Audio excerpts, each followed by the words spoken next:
Recently আমি আমার বাইকের নিয়ে কয়টা ভিডিও করছি। হয়তো অনেকেই ভাবতেছেন যে আমি ইয়ামাহা বাইকের হেটার। কিন্তু সত্যি বলতে ভাই আমি ইয়ামাহা কোম্পানি খুবই পছন্দ করি। ইয়ামাহা বাইক আমার খুবই পছন্দের। এফজেড ভি3, ইয়ামাহা আর15, আর15 ভি2 থেকে শুরু করে এখন পর্যন্ত ভি4 সবগুলা বাইকই আমার পছন্দের। কিন্তু ঝামেলাটা কোথায়?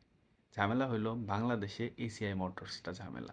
বাইরের দেশে ইয়ামাহা বাইকের যে দাম, ওই সেম ক্যাটাগরির বাইক যখন বাংলাদেশে আসে দাম হয়ে যায় প্রায় 2 ডাবল 3 ডাবল। আপনি বুঝতেছেন, ধরেন বাইরের দেশে একটা বাইক আর ইয়ামাহার একটা বাইকের দামের তফাৎ 5,000 টাকা, তাহলে বাংলাদেশে সেটা হইতে পারে 10,000 টাকা। বাংলাদেশে এসে সেই বাইক আর ইয়ামাহার ওই বাইকের প্রাইসের দামের মধ্যে তফাৎ হয়ে যায় 1 থেকে 1.5 লাখ টাকা। আপনি বুঝতেছেন, কোনোভাবেই বাইরের দেশের প্রাইস আর বাংলাদেশের প্রাইসের মধ্যে আমি কোনো মিল খুঁজে পাই না। ইয়ামাহা বাংলাদেশে এসে কেন এরকম হায়ার প্রাইস করে, সেই জন্য আমি ইয়ামাহা কোম্পানির উপরে একটু ক্ষিপ্ত বাংলাদেশের প্রেক্ষাপটে। তাছাড়া ইয়ামাহা কোম্পানি ব্যক্তিগতভাবে আমি খুবই পছন্দ করি। ইয়ামাহা কোম্পানির নতুন নতুন ফিচার, নতুন নতুন মডেল, নতুন নতুন টেকনোলজি আবিষ্কার করে, মানে ওই পার্সপেক্টিভ থেকে ইয়ামাহা কোম্পানি আমার কাছে খুবই ভালো লাগে।